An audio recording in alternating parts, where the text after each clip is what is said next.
Assalamualaikum warahmatullahi wabarakatuh. Selamat pagi anak-anakku semuanya. Salam sehat selalu dan masih tetap semangat. Anak-anak, untuk minggu kemarin Bu Yayu membahas tentang materi bab 2 ya, bentuk dan struktur organisasi. Untuk kali ini kita lanjutkan ya tentang macam-macam bentuk struktur organisasi. Kalau minggu kemarin ya, minggu lalu kita membahas tentang asas-asas dalam organisasi. Sekarang adalah bentuk-bentuk struktur organisasi. Yang pertama, ini adalah bentuk organisasi lini, line ya, atau garis. Ini diciptakan oleh Henry Fayol, merupakan bentuk yang paling sederhana dan paling tua. Ya.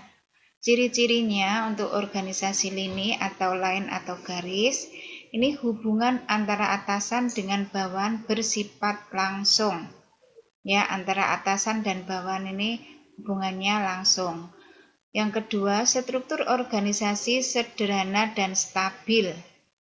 Sedangkan yang ketiga, jumlah pegawai sedikit. Ya, karena sederhana ini jumlah pegawainya masih sedikit. Masing-masing bagian mempunyai tanggung jawab dan wewenang. Jadi masing-masing bagian dalam suatu organisasi itu kan ada namanya bagian sendiri-sendiri ya. Misalnya bagian kepegawaian, bagian keuangan, bagian pembelian dan sebagainya. Ini masing-masing mempunyai tanggung jawab dan wewenang. Ya, ini ciri-cirinya. Sedangkan yang kedua, keuntungannya apa? Disiplin pegawai tinggi dan mudah dipertahankan karena bentuknya masih sederhana dan pegawainya masih sedikit. Jadi disiplin pegawai tinggi dan mudah dipertahankan. Yang kedua, koordinasi lebih mudah dilaksanakan. Ya, koordinasi, misalnya pimpinan mengkoordinir anak buah ini mudah untuk dilaksanakan. Yang ketiga, proses pengambilan keputusan lebih cepat. Ya, karena koordinasi ini lebih mudah dilaksanakan sehingga pengambilan keputusan ini lebih cepat.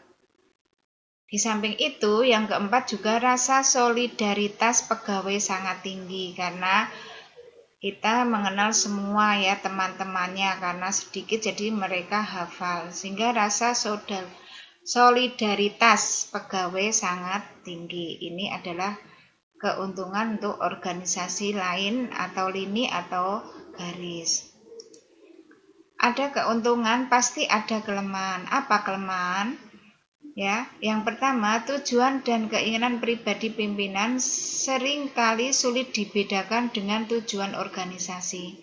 Karena hubungannya sangat dekat sehingga ini ya, tujuan pribadi dengan tujuan organisasi ini sulit dibedakan.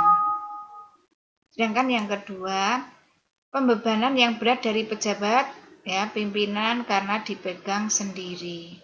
Ini yang bertanggung jawab penuh adalah pimpinan.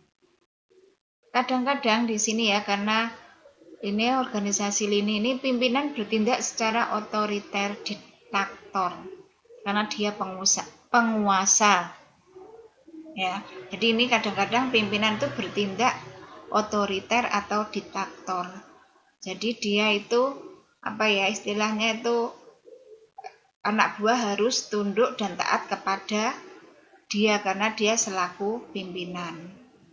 Yang keempat, kesempatan pegawai untuk berkembang agak sulit ya. Pegawai yang akan meningkatkan karirnya ini agak sulit. Sedangkan yang kelima, organisasi tergantung kepada satu orang yaitu pimpinan. Pimpinan ini berkuasa penuh. Ya. Ini contoh bentuk organisasi. Kalau digambar dalam struktur organisasi seperti yang kalian lihat di sini. Ya, ada direktur, ini adalah puncak tertinggi. Di bawah direktur ini ada manajer. Di sini direktur, Ada manajer ini, ada manajer misalnya keuangan, pemasaran, mungkin manajer personalia, manajer apa dan sebagainya.